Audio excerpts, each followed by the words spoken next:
This is the President McCormack Podcast with your host, Mark McCormack. Ladies and gentlemen, the one and only James Puertas. Yeah, baby. Close? Yeah, no, close enough. I mean, compared to the normal, yeah. Yeah, Better. I get it pretty close. I have this weird thing, dude. Like when I meet people, I remember their face, right? Like I'll never forget a face. And then I hear their name and I got to say it in my head. Then I repeat it back. And then I try and say it again before the conversation's over, just so I kind of lock it in. Right. And the only names I'm actually scared of saying are Polynesian names. Like, I don't know if I have like something in my brain. I mix those names up so bad and I'm like, oh, you know? Yeah. But it's a cool thing that they also have nicknames. Yeah, exactly. It's like, it's like big long names, like, but call me Ben. I'm like, okay, cool. Yeah, exactly. Yeah, it was my friend Skip. Yeah. It makes it a little bit easier, but I feel you. Yeah. I love that, dude. I love that. Well, I'm glad to be here. This is a first podcast. Is it? Nice, first dude. ever, dude. Oh, I love getting people on their first I'm one. excited. This is a cool vibe, cool room. Yeah. I'm so happy to be here, man. Yeah, it's fun. So you're so the way we know each other is in the men's group that we're in, the We Are the They. Yeah, the We Are the They. The greatest men groups of all time. You know, honestly, it's been life changing for me for sure. Yeah, I was gonna say, how's it been for you? It's been awesome, dude. I mean, first, coming into it, I mean, I think like everyone else, super standoffish. I mean, it's a men's group, right? And a bunch of just high caliber dudes, and slowly been peeling away these, fake thoughts about myself, and that wasn't good enough. But then, just really getting down to, do I have 50, brothers who I can lean on and who care about me genuinely? And that's been my main reason of coming into or wanting to be in Where Today is just to build real relationships. Yeah. Right. And just, have friends, as simple as that is, like that's why that was my main intention. Yeah, we go through weird phases in life. Yeah. Where like I'm a really loyal dude, right, to my friends. Generally, at least I think, right?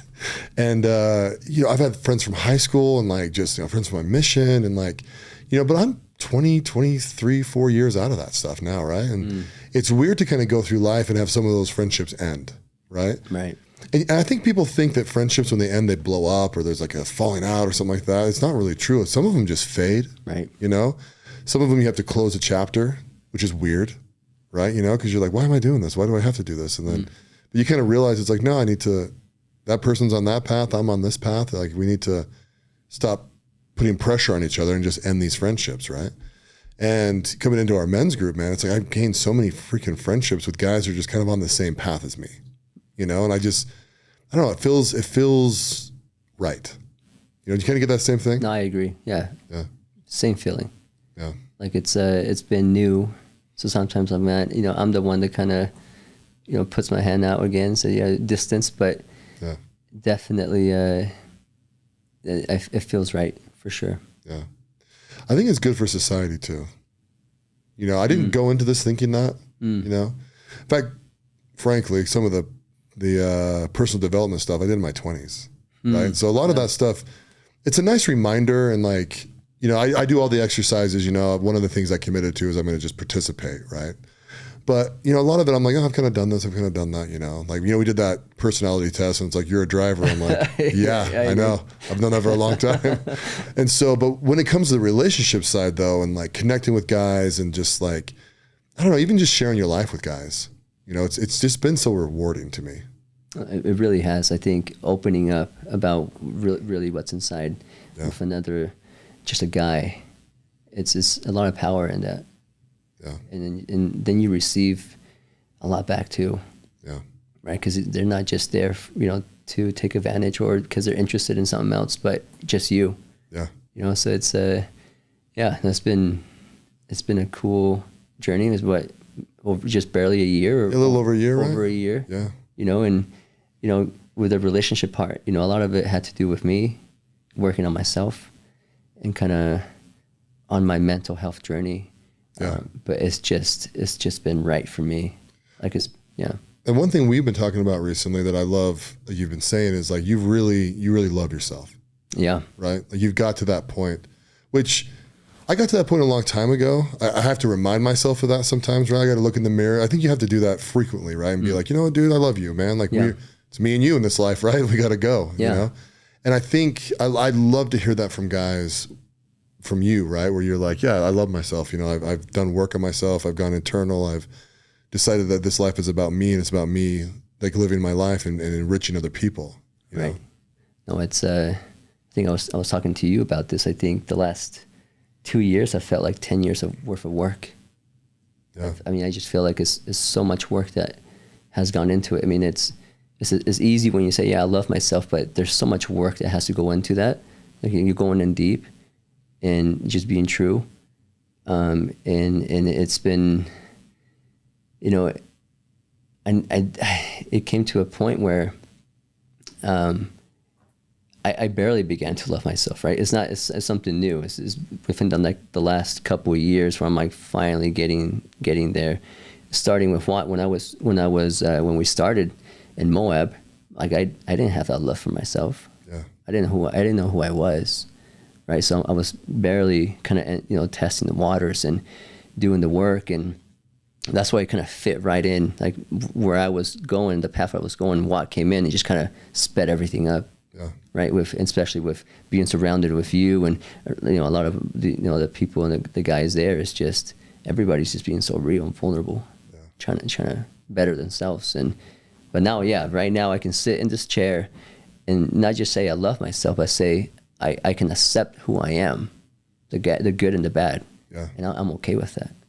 And see, that's going to be amazing for your mental health, right? And I had a guest earlier. It was actually my sister, right? And sometimes we have like pretty opposing views on things, even though she actually thinks more like me than she wants to admit, right? But one of the things we were talking about is how there's mental health is a massive problem in the country, right? And my perspective is, it's like, it's because people don't love themselves. I mean, we're trying to find what gender we are, and like there's just all these confusing things that are happening to people, and people are naturally confused, right? And then they go down these paths and they find these support systems, and it's like, to me, it really boils down to just being comfortable with you, and then taking accountability for your choices and your actions, and being okay with that. Yeah. You know, what's interesting is that once you do that, then you allow that love to come to you too. Yeah. Right. Because a lot of times we self-sabotage, right? Where if you don't even love yourself, how do you expect for other people to love you? Like that's what you think, right? And so then you kind of, you don't build the relationships the way they should be, and then you push people away, and it's real. But the more that I've been kind of true to myself, I'm allowing that same love to come, and this is a realness, and it's been exactly the people that are in my life are, the people that are supposed to be there right now. Now I'm going to ask you a very leading question. Yeah, please. And if you don't agree with me, I want you to bash this question. All right, let's go. I want to know if you feel the same way, because people will say, well, how do you love yourself? How do you get to that point? And to me, you just choose it. And I think what you do is you bang the noise out of the world, right, out of your head. And then you look at yourself and you just go, I choose me, right? That's the way that I did it, at least. And I feel like people, they do tools, and sometimes they, do like plant medicine, or they'll go on like retreats, and they'll do all this stuff to kind of find themselves or whatever. Yeah. And I think what happens is you're really just pushing all the noise and the distractions out, and then it's just me and me in a room, and we just decide that we love each other. How do you feel about that question? The question so can you ask me the question again? So the question is, did you just decide to love yourself? Is that how you love yourself? You just have to decide to. Yeah, what comes to mind is, I agree. I think is a choice. And then I love when you said pushing all the noise away, and then just being in that room with just you, and telling yourself and asking yourself, like, what do you really want? Yeah. Right. What is Mark really? Who is Mark, and what does he love, and what does he want to do right now? And staying true to that. And then, that's when I can be like, yes, I agree. It's choosing to be me, choosing to be real to me. Yeah. And I actually do what I knew all along. And I just allowed all this noise and what other people thought and what society thought was normal kind of dictate what I should do, right? But yeah, I agree. I'm not going to bash that. I agree. I think it's more of a choice that you have to choose you. Yeah. Right? Yeah. Yeah, exactly. And it feels good, right? Right. No. Yeah. You can let go of so much. Yeah. I also feel sometimes too when you choose that and you kind of start living your life that way and you kind of really like live that, right? And you really get comfortable with that idea. You're like, man, why didn't I do this forever ago? Yeah. Yeah. You know, why am I hard on myself? You know what I mean? Right. Like one of the things, you know, like in our group, right? I was trying to rank the best looking guy, right? I was kind of being funny about it, right? Blah, blah, blah, blah. And then people would be like, well, are you one of the best looking guys? I'm like, shit, I'm a freaking 5, bro. And I'm happy being a 5. You know what I mean? Like I'll get people with humor, you know what I mean? But, you know, I don't need to be a freaking 10 or whatever. Yeah. And I really look at it too. And like I have this thing, people used to ask me this, like, you know, because I'm attracted to one kind of girl and the guy would be attracted to that kind of girl. And I'd be like, oh, I don't think that girl's hot. Like you like celebrities, right? Because they're kind of just like a poster, right? Yeah, exactly. And it was funny to me because there'd be like women I would think were just amazingly beautiful. And I'd have a friend who'd be like, no. I'm like, how can you not see this? You know what I mean? Yeah. And what I learned over time was it's because I've either seen that actress in a movie and I love the character and I had a false sense of who their personality was, right? But then I would apply it to my real life and I'd meet women in real life or I'd meet men in real life that I find attractive. And I'm like, it's not just your looks that's attractive. It's the energy. It's the way you carry yourself. It's the intelligence level that you're at.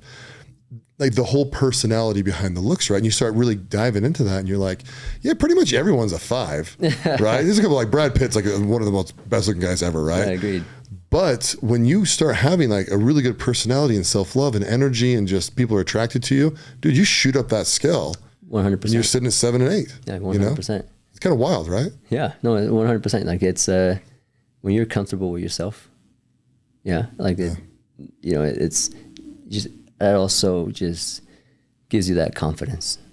Nobody, no matter whoever says you're just you.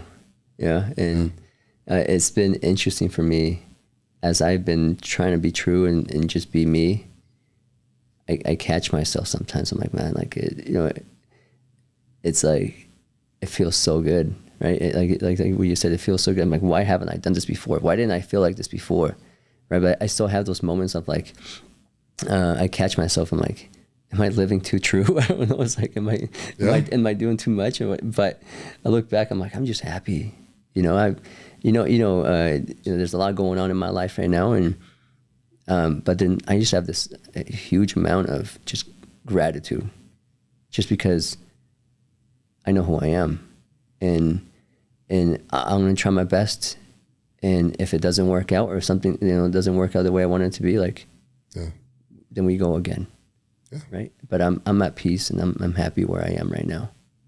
I love that. And there's so much power in that, you know. And I've my whole life, dude, since I can remember, I've always had just uncertainty, and it's always been cloudy. I just didn't know. I just didn't know. And I was so afraid of how things were going to work out, and holding on to the past and holding on to my traumas. But now I'm just here.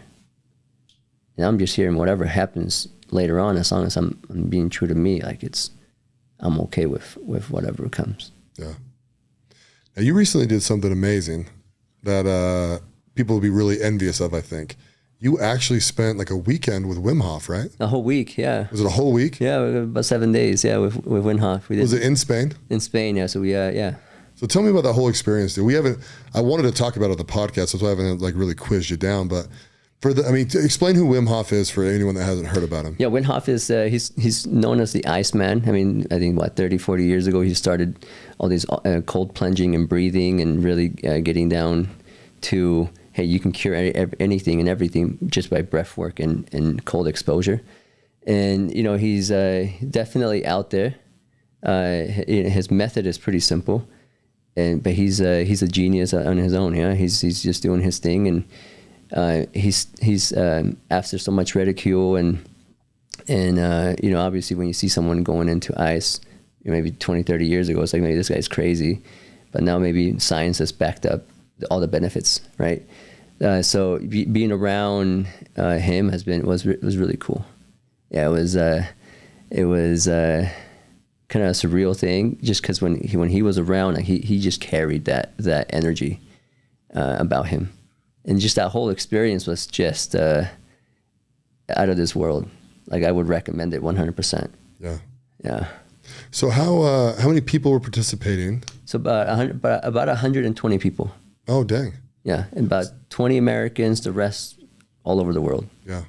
Now he's not from Spain. He's actually from like Norway or something, right? Yeah, Norway, Poland, one of those. Yeah. Something up there, yeah. Yeah. Yeah, interesting. So, does he speak good English? Yeah, he speaks good English. Did he speak English while you guys were there? Yeah, the whole thing was in English. Okay. Yeah. Yeah, he has a loud voice. And so, going into this experience, right, I didn't have too many expectations. I wanted to go in just to allow myself to fully just, be into it. Whatever the program was, whatever, I didn't really look into it much. All right, so just going in there, no intentions, and when we got there, from the very beginning, he just set the tone. He said, just be free, let go, surrender.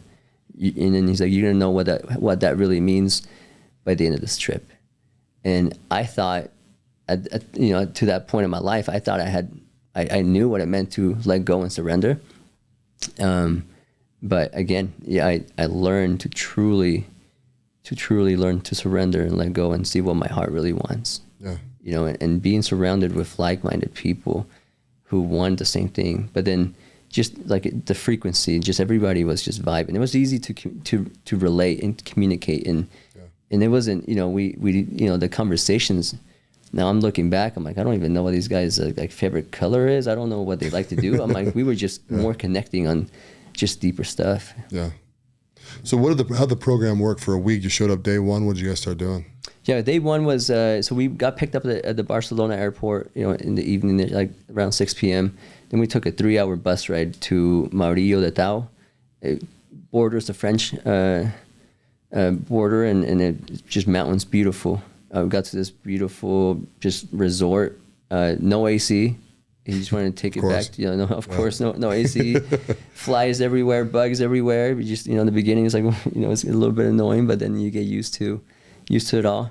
Had some dinner and went to bed. Then the next morning, it would be the same. We would all get together as a group and do a 1-hour breath session, just going deep.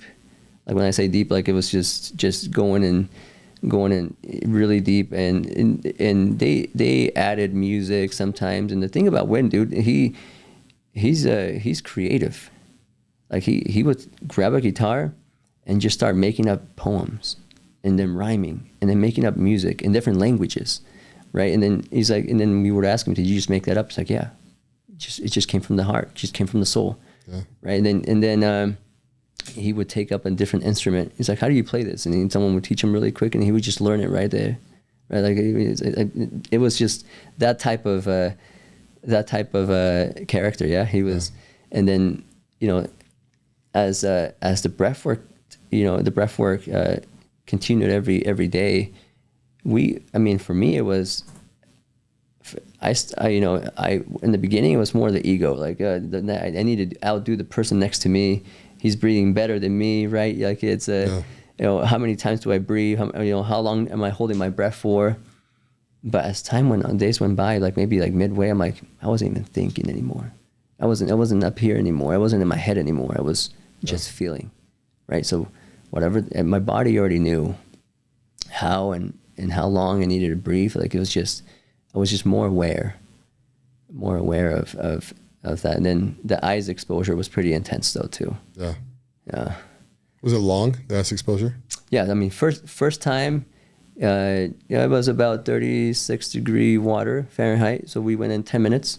Like that's the first day, get in there. Oh, dang. Yeah. We learned the horse stand, meaning, he had us do I don't know if you're familiar with a horse stand.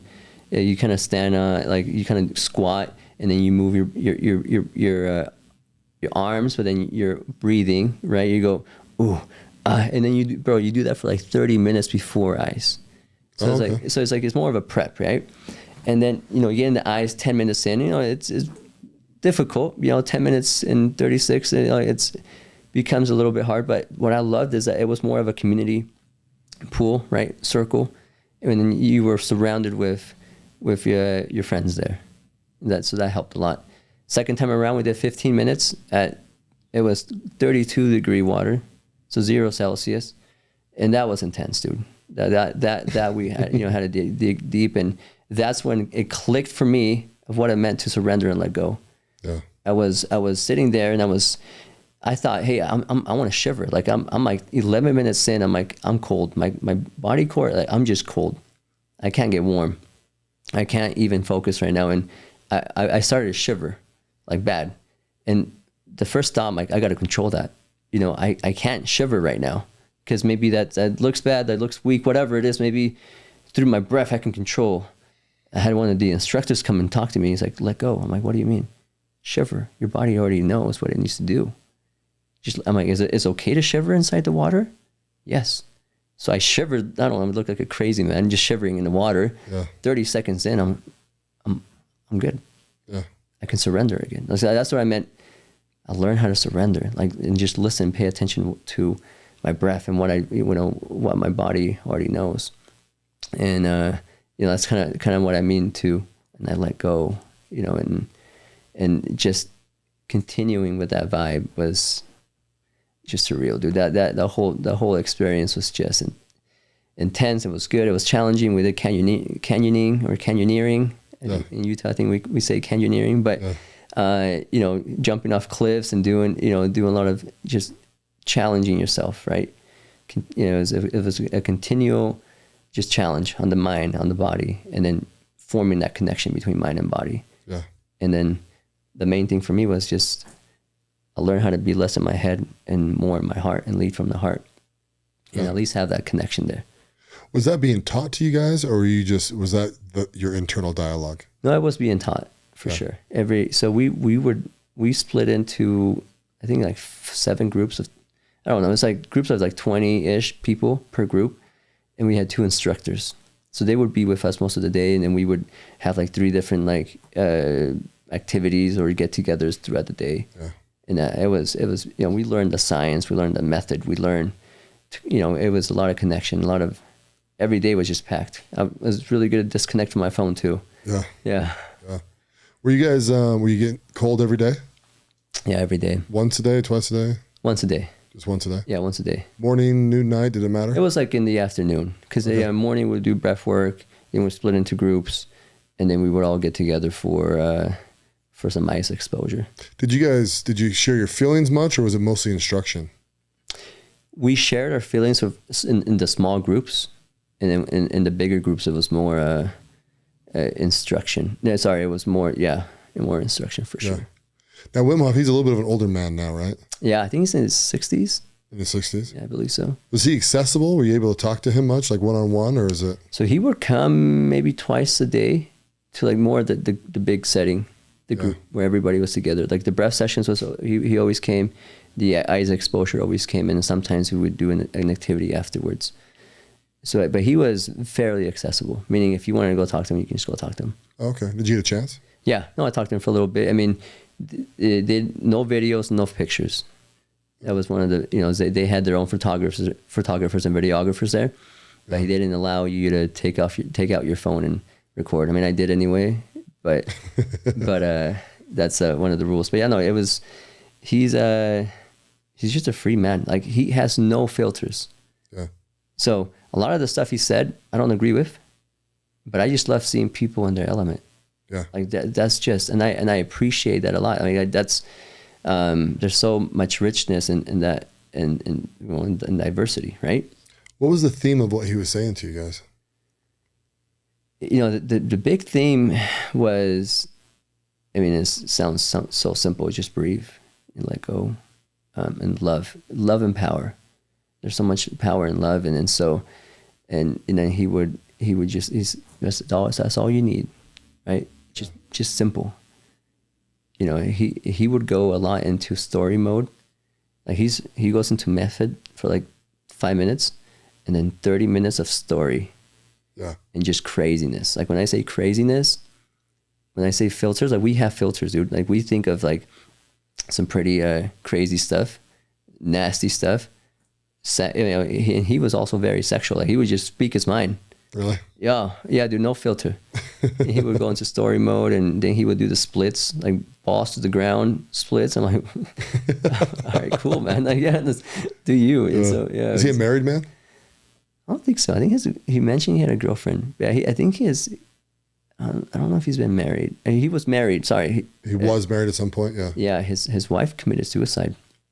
I think that's why he got into the ice, is because he was in his book. He mentioned that everything seemed okay. His wife kissed everybody goodbye that night, and I think she either jumped or she hung herself. One of those two. Oh, jeez.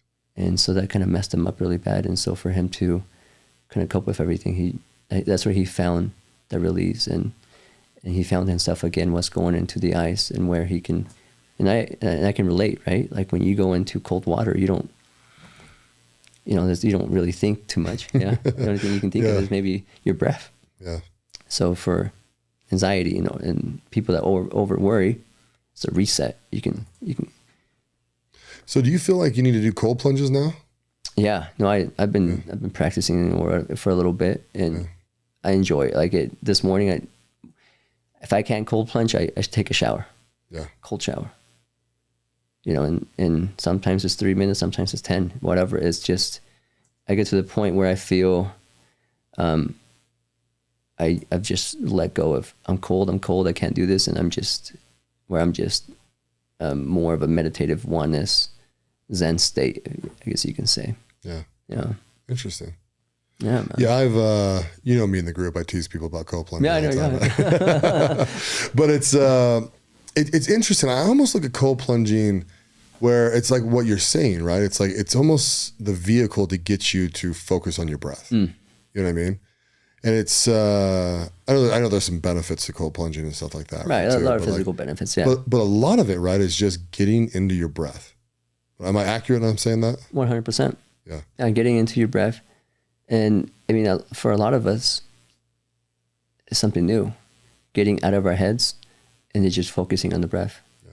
So, I mean, that's a relief, by itself. But then you learn that, okay, it's not just that it's like a mental challenge, right? Because even me, I'm like, every time I'm going to go cold plunge, it's like, what am I doing? Like, I don't want to be cold. Right. So then then you kind of train your mind on how you're going to respond. And that's been one of the main things for me too, is I'm training my mind, right. To see how I respond to pain. And the aspect of just leveling up has been one of the main reasons why I go in as well. Yeah. It's interesting. I'm really heavy into meditation. I've been that way for about a year now, right? And in my opinion, right, people have heard this before in the podcast, but like, if you want to call it prayer, it can be prayer, meditation, right? I really don't see a difference, right? I think it's just connecting with you and then connecting either to your higher self or a higher being, right? Right. And there's a couple other things that I've done as well, but like I kind of look at meditation as like anxiety training, right? And so when we went running with the bulls a week ago, basically, right? I did not feel anxiety at all, like literally at all, until we were in the arena with that one teenage bull that was kicking everyone's ass, right? That got crazy. That's where I started going, oh my gosh, I kind of got scared actually, to be honest. I was like, I do not want to take this thing, you know what I mean? But I remember as the bulls came around Dead Man's Corner and started coming towards us, I was like, okay, it's time to go. And I just remember like turning around quickly and just sprinting, right? Yeah. And I knew people would fall down, and I knew the bulls would pass me, and I knew there's a potential that they might get me. You know what I mean? Right. But I also was like, nah, but probably not. So I kind of just pushed it out of my head. And I remember sitting there thinking, like, as we're sprinting, we go all the way to the top of that hill, right? And I am like chest pounding, right? Like I don't think I've sprinted that hard ever. And I was so excited and exhilarating and everything. And I remember sitting there thinking, I'm like, dude, that was crazy. Like you had no anxiety. Like I get anxiety sometimes as you're like clicking up a roller coaster, right? Yeah. Like, oh, here we go. You know what I mean? I got none. And it was just like this thing to me where I was like, man, it's because you meditate this out. Yeah. It's because you've kind of trained for this, 100%. And it's kind of a silly thing, right? I mean, I put myself in that situation, you know what I mean? It's not like, you know what I mean? It's not like I all of a sudden found myself in a situation and, I was having an anxiety attack, but I like that aspect of cold plunging and breath work and meditation and all that stuff that kind of comes together because, no matter what happens in life, you got to stay crisp, right? Right. Ready to go.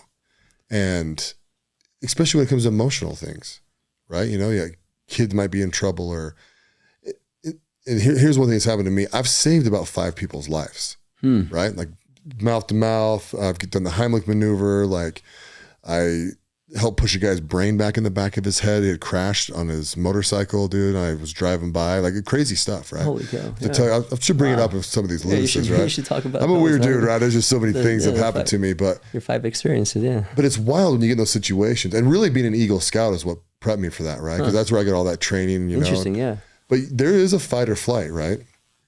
And when I've been in those situations, it's been so odd because I'm not nervous. I'm just doing what needs to happen, you know, especially when you're like doing the Heimlich on someone, right? Yeah. The first time I ever did it, I actually did it on my own father, right? Oh. We were snowmobiling when I was 15 and he had a seizure and died.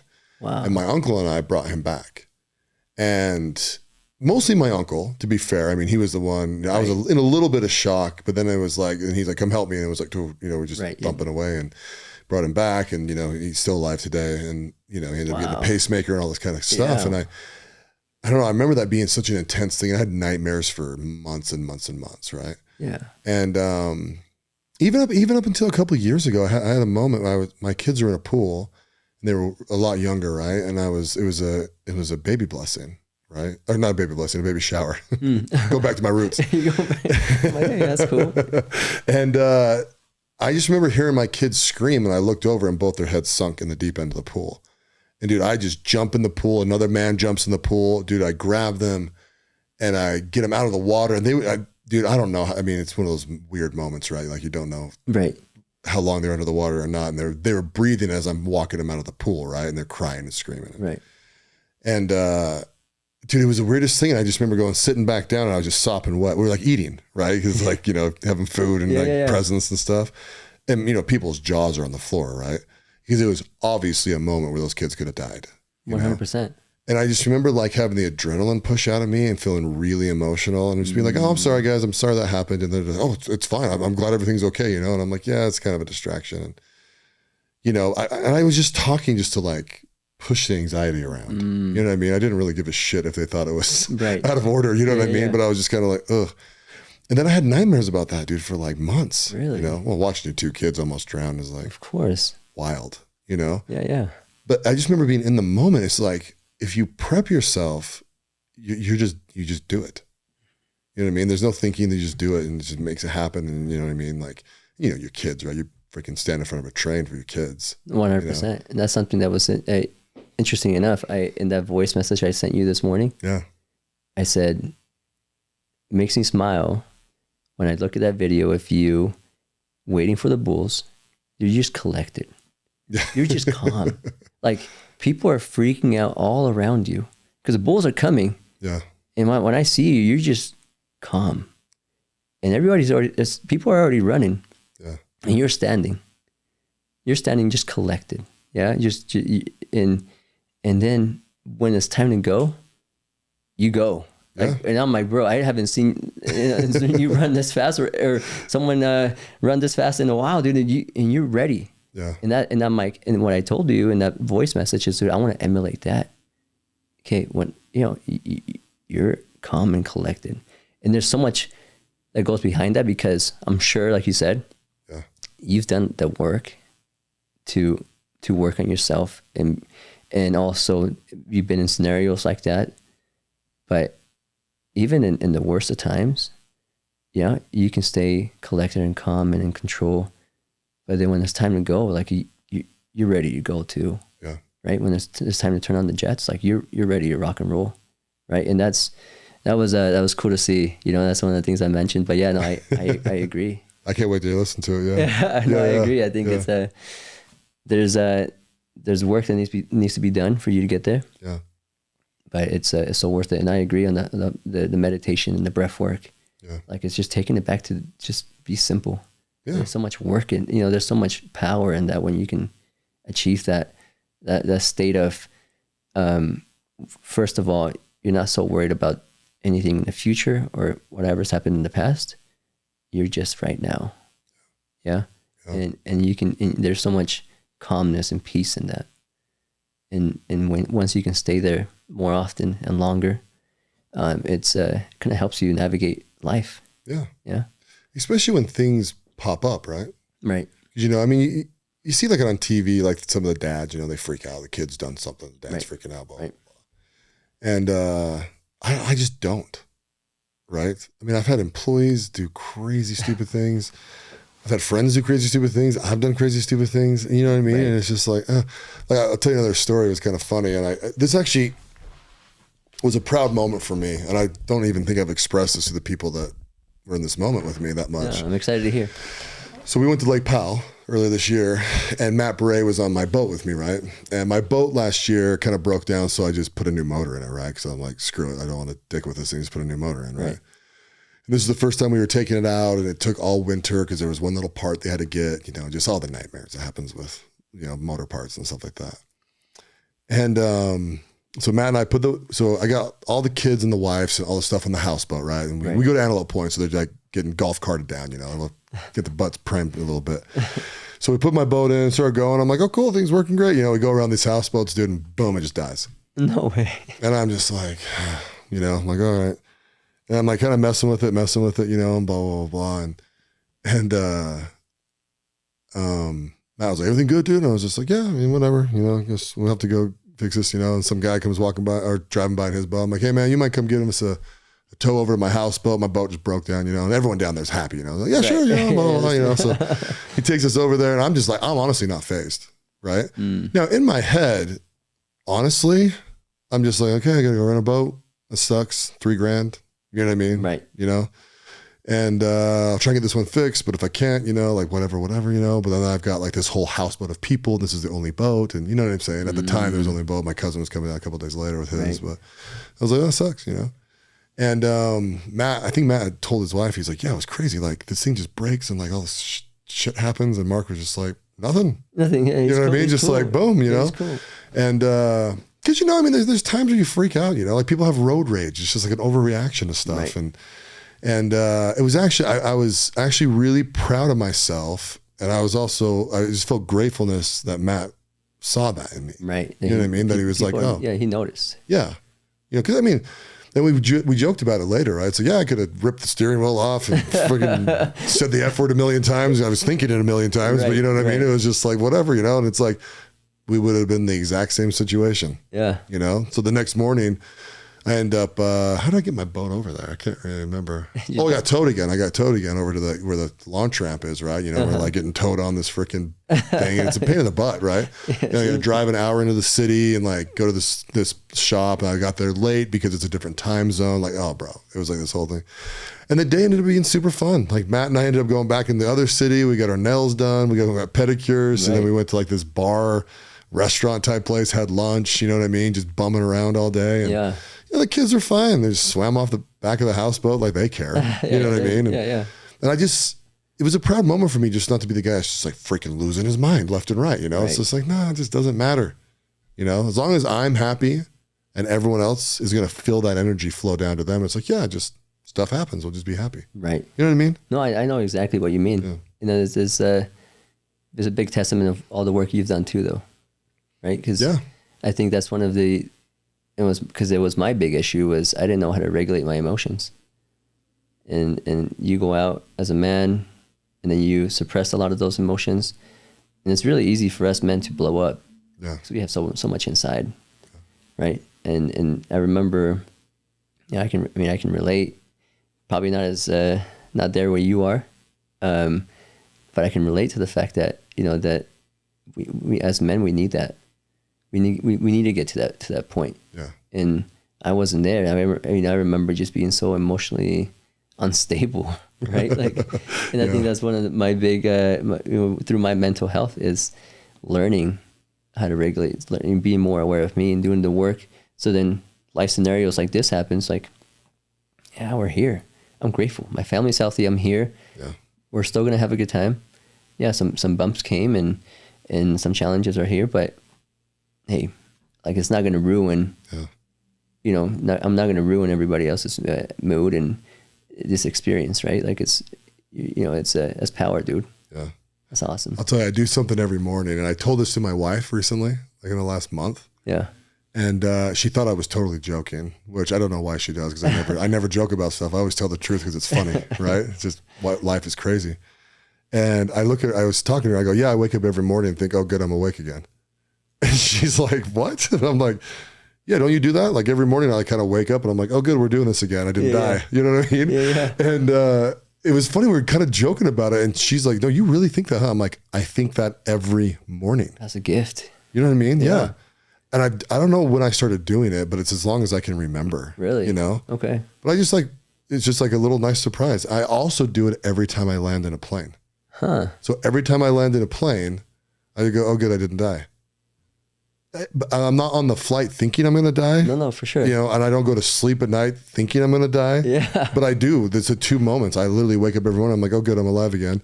And when I landed a plane, I'm like, good, I'm not dead. Yeah. That's a cool perspective. Weird thing I have in my head, you know? Yeah. I think it kind of sets your mind right too. Yeah.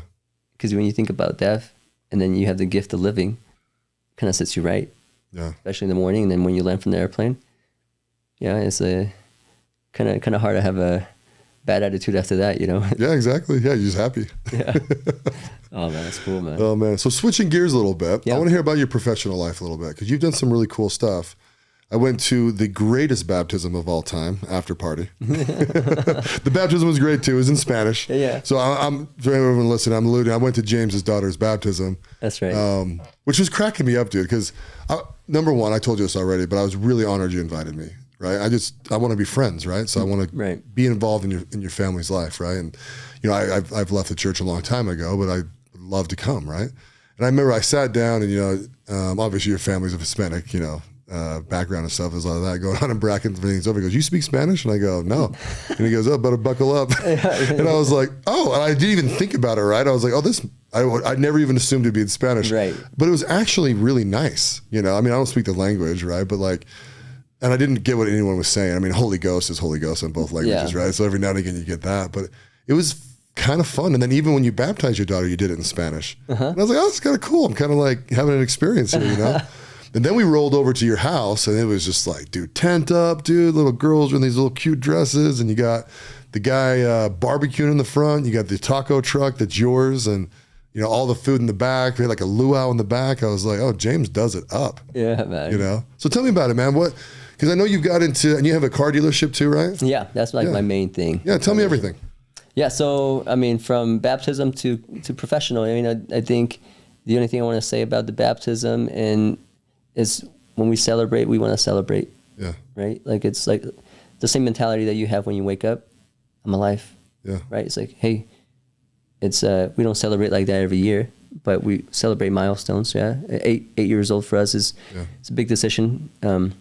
It's actually like 5 months after her birthday. So she just chose to wait, and we're proud of her. Oh, really? Yeah, oh, cool. So when she was ready, and we're like, let's do it. Yeah. So we wanted to celebrate her decision and of her following Christ, right? Yeah. But then we wanted to celebrate with all our friends and people that we love. Yeah. And so we're like, we just went out, and we probably a little bit too much, but for me, it's like it was just right. Awesome. It was just right, It's had a good time, and I think I've learned that from the group too. I think Jimmy's mentioned that a few times, like when celebrate life.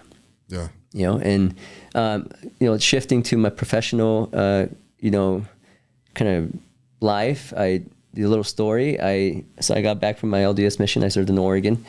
I got back, and my cousin, he had already been home for a little while, about a year.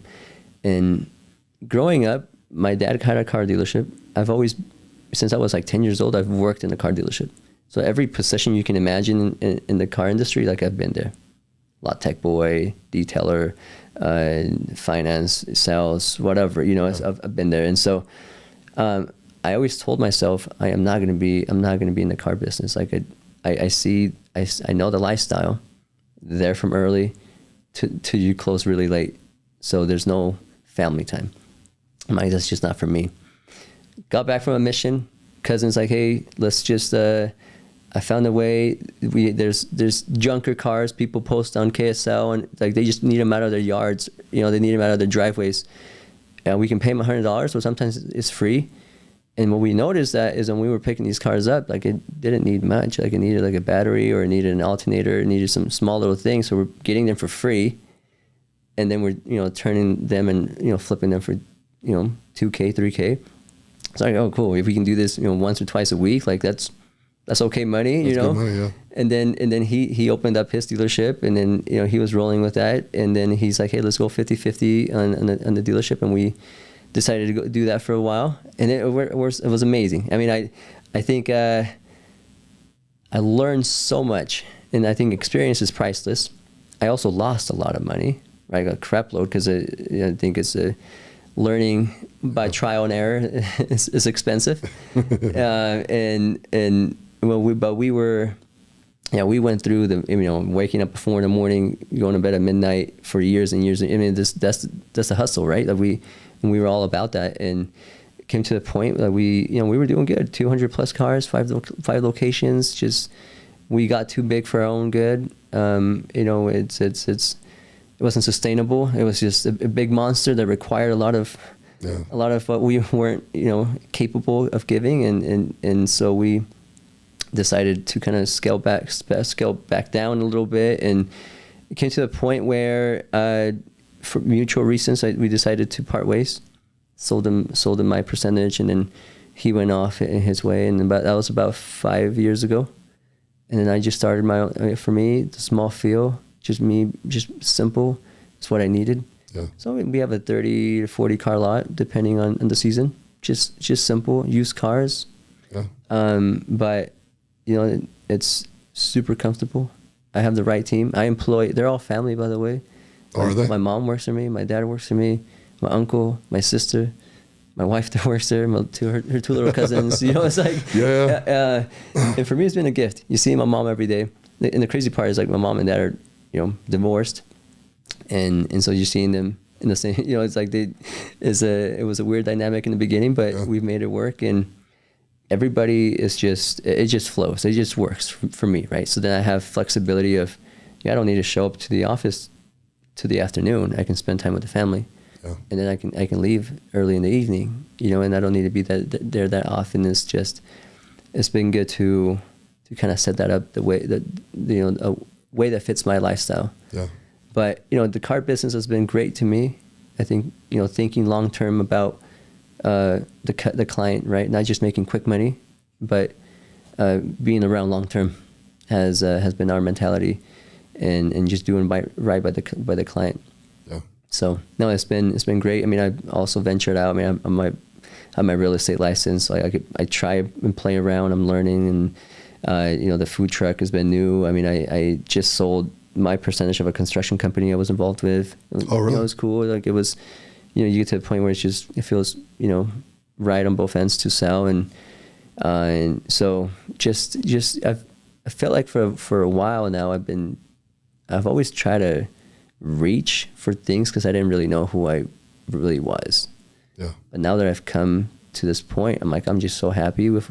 Okay, the car business has been good. It's actually something new, but I'm working on selling my percentage of the food truck business. Is just. Oh, are you? Yeah, already. It's like, it was so quick, but then it's like, it feels so right, and it's a healthy exit. I'm like, well, it's. Is it so? It's doing well. Yeah, it was doing well. Yeah, it's doing well. The partners that I have there are amazing people. They're amazing people, and it's just my heart. I just have to be true to me, and so I know what I want to do, and it's more the wellness side, and I think with Zencor and all that, and so, like, that's where I'm gonna be putting all my time and effort into. So let's talk about that. So that's you and Bracken, one of the guys in our group. Yeah, actually flew up to Toronto. Am I right? Yeah. Mm-hmm. Yeah, Toronto. Yeah, tell us about the business you guys checked out. Yeah, so the business we checked out is called Othership. They're just doing it right. Yeah. It's just it's a hot and cold contrast bathhouse, right? You go into the sauna, you know, for 10, 15, 20 minutes. Then you get out, rinse off in cold plunge. So there's a lot of health benefits. But the way they're doing it that's different is that they incorporate breath work in the sauna, and they have guided and facilitated classes that are ran by someone just quality. So they take you through this meditation and breath work inside the sauna, and it's more of a bigger group too, So it's not a small, 5 to 10 people, and it's 30 to 40 people. So the sense of community and connecting and just, working and healing from trauma from breath work is, that's a lot of where my healing has come from, is just meditation and breath work. Yeah. And doing that inside the sauna just opened my eyes. I'm like, hey, yeah, this is huge, right? Because a lot of people want to heal. Like whoever's going through something hard right now, whether it be anxiety or depression, like, of course they want to get out of that, right? They don't want to feel like that. But sometimes you just don't know how. Just that fear of the unknown, or just not knowing how. So just providing a space where we can help people feel better and educate them, and create a space where they're safe too, right? Because I've traveled in different places, different bathhouses throughout the world, and that's, even in Spain, when I went there, I tried a few different places out. Yeah. That were different, right? I want to see what's different. I want to, and so I've kind of with Zencor, we're kind of creating a all in experience where we're putting little pieces of all these different bathhouses together, and making it more of a bigger feel too. We're going to be, we thought about doing providing other services that kind of connect with healing and recovery, and so it'd be like an all-in-one wellness center. That's what we're thinking. But yeah, no, I'm excited, and Bracken came along. I've been to Toronto before, but I wanted him to experience that too. Yeah, no, it's gonna be exciting. And so you guys are gonna try and open that in Orem, right? Yeah, we were. Have you greenlit it? Huh? Have you greenlit it yet? What does that mean? Are you guys doing it, or are you guys still looking to see if you're going to do it? No, business plan is built, dude. Been working on it for about a year, continually, and for me, it's 100%. I'm gonna do it. Like, and I'm putting it out here right now too. Like, it's, I don't want to be called a liar afterwards, but into myself, like that's where I'm being called to, right? And if it's that one person that we help, or if it opens up and it does terrible, but there's that one person that we help, like, just heal and get to know himself like that, or herself, like, I'm doing it for that, right? Yeah. I'm doing it because it helped me, and it helped me heal, and because it's been such an important part of my life that I want to give back, right? The whole, obviously the revenue projections, everything makes sense too. Like, everything, we've done my homework, and everything should be right where it needs to be. But we're looking more in the Lehigh area. I have the blueprint. Like, I can just give it to you and be like, this is how you read this is it. Yeah, it's just finding the location right now. Yeah. So we were under contract for one in Orem, just didn't work out. And then Lehigh, I'm going to go look at one property today. Good. And wanted to be more in the middle, Lehigh, and maybe a little bit more north, so we can service some people from up north too. Nice. So. Good, man. But yeah, man, excited. Yeah, I'm excited for that, dude. I can't wait to get wet in there. Yeah. And dry and hot and cold. Yeah, we're going to have, from IV therapy, from, the infrared to the cryo to the oxygen chambers to, a big yoga room. Like, it's going to be more of, not just the hot and cold contrast, but just an all around place in the upscale and the vibe. It just has to be there, right? Yeah. So yeah, we're excited. Yeah. We're excited. Not cool, dude. I love that kind of stuff. It's funny, right? Because I live in a very logical world, right? A lot of Excel spreadsheets, a lot of data, a lot of stuff like that, right? But really, when you start getting into breath and cold plunging and like really helping people's mental health, I think it's very admirable that you guys are running down that road. I also think it's very fulfilling. Oh, 100%. I kind of tease because people's advice, other people are like, find something you're passionate about. And I'm always like, find something you can make some really good money in, right, exactly. And then do passionate things with it, right? That's kind of more my attitude, right? Because like one of the businesses I own, we sell whiteboards, right? I don't give a shit about whiteboards. You know what I mean? I do not wake up every morning thinking, I can't wait for someone to get a whiteboard the best today. Whiteboards out there, yeah. We do, but whatever. You know what I mean?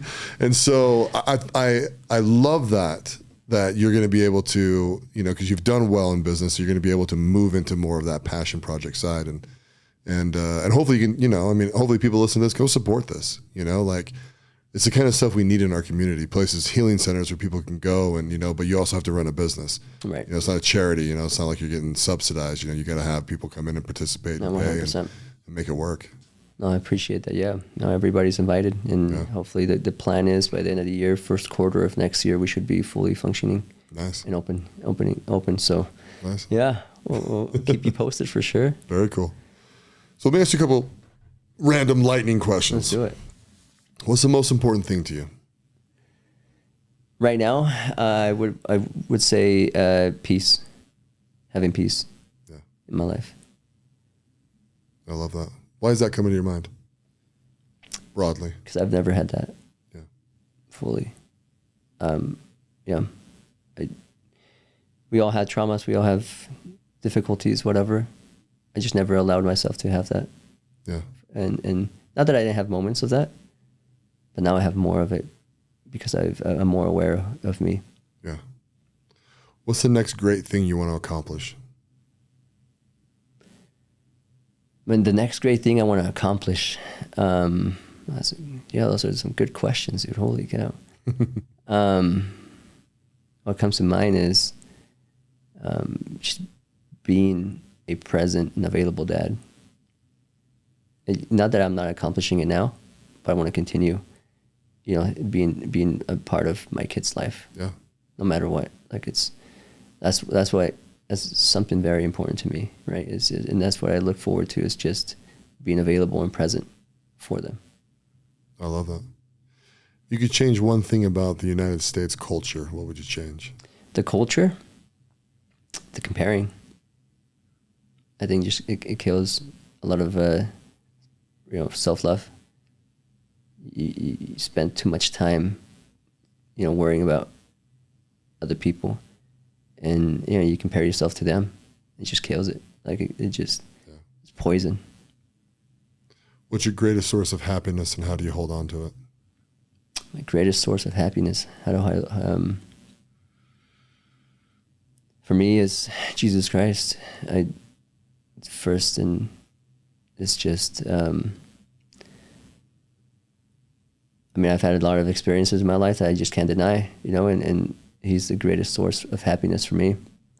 And I gotta keep working on my relationship with him, however that looks like. Yeah, like trial and error sometimes, but then also, just whether it be praying or kind of showing up the way that I, following his teachings. Yeah, I love that. How do you stay close to him? How do I stay close to him? Yeah.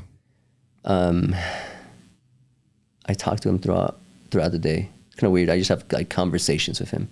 Like when in the car, I'm just talking to Heavenly Father, but then, it's just that open communication too. He knows everything, but I also need to tell him. Yeah. And I feel like I have an open communication with him, with my Father in heaven, I guess. Not just, with Christ himself, but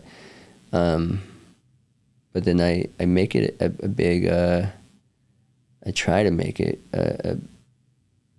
where I can also read his scriptures. Like I find a lot of peace in reading the scriptures, dude. Like it's weird. But whenever I open up and I just read, I'm like, holy cow, that was there the whole time. It's like, and then also showing up and actually when the time comes when I have to stand true to what I believe is, and just staying true. Yeah. That's beautiful. What's your best 2 minutes of advice? It's always the last question I ask people. The best 2 minutes of advice? Yeah. Be you. Don't apologize for you. It might be people that you might hurt along the way, but when you can show up as you and you can be authentic, the right people are always going to stay. They're always going to be there for you. And work on yourself. And one of the things I've been working on is, what the advice I give is, the more, when you can work on yourself and invest in yourself, however that looks like you're going to be able to show up as a better version for those around you. You're going to show up as a better dad, better husband, brother, spouse, son, whatever. But it starts with you. And I was always a giver. And I always thought that putting people first always was the right thing, which sometimes it is, yeah. But take care of you. Yeah. Perfect, dude. Thank you for coming on the podcast, I love this. Yeah, dude. It was incredible. It goes pretty quick, huh? It was quick, man. I don't know how long we've been doing this, Yeah. but yeah, it was awesome. Yeah. Well, my friend, I wish you all the best luck, dude. I'm excited for our friendship till one of us dies. Yeah.